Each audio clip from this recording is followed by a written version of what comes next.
real-time retailing, and it's kind of a buzzy keyword a little bit, right? What does real-time retailing mean, right? And I think and I've worked with a lot of dealerships, hundreds of dealerships in the area before I started here 4 years ago.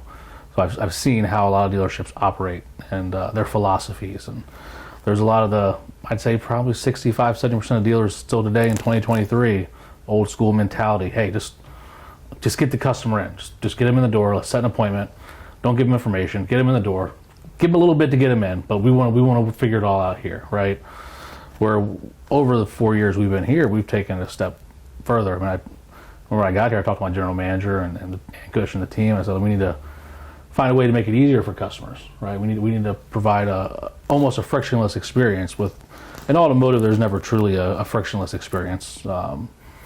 Customers still have to put their information in somewhere. There still has to be communication, but you want to make it as easy as possible for the customer, and that starts with having a robust website with tools on it, where they can engage with your team while they're in your digital showroom, right? How many thousands of people are up in the air flying around in your digital showroom, and you look on your lot and there's only a couple people there, right? People shop online. It's 2023, we know that, right? People buy with Amazon. Click of a button. It's at my house same day sometimes, right? Next day.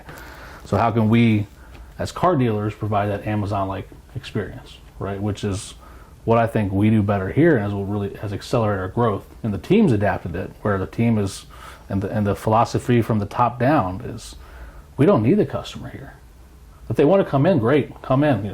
Have a cup of coffee, chat with us. Let's connect. But we'll get you in and out. It's not going to take a long time when you get here, and we're going to make it easy from the time you started shopping online by chatting with you live, right? We don't want to wait for a lead form to come in. Why do you want to chase a customer down?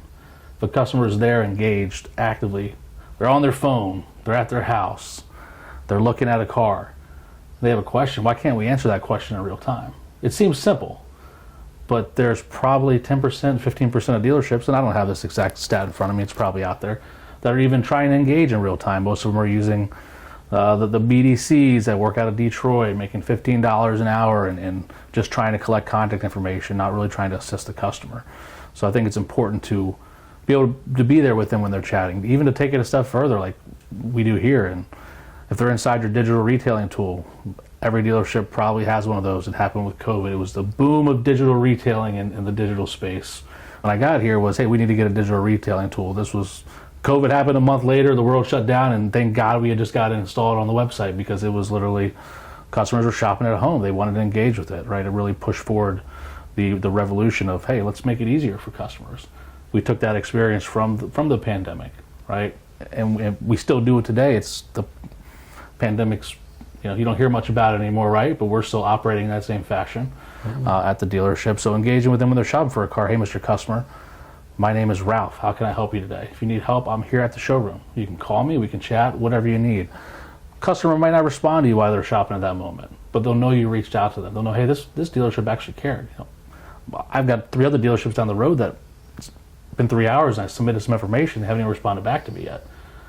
So these are the things that can set you apart, right, from the competition that's out there, and really give your team an edge. I think it has a direct impact on your closing ratios at a dealership, right? If you're engaging with the customer earlier in the funnel, you're going to close more deals. You're going to have a higher closing rate. I think when we got here, the store was closing 8-9%, right? Now the new car department closes 25%, 26% most months. A bad month for them, 22% probably.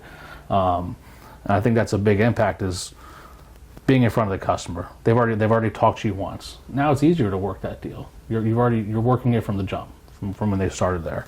So I think that's the big key. Is just my takeaway is, if you're not real-time retailing, get a tool. Make sure your digital retailing tool is engaged with your chat software, because if you can't talk to your customers while they're shopping, and then it doesn't give a benefit to you. But I think you'll see a big increase in CSI. Customers, you don't need as many icebreakers if they do show up, or when you first talk to them on the phone, because hey, they've already been talking with you while they were shopping for a car.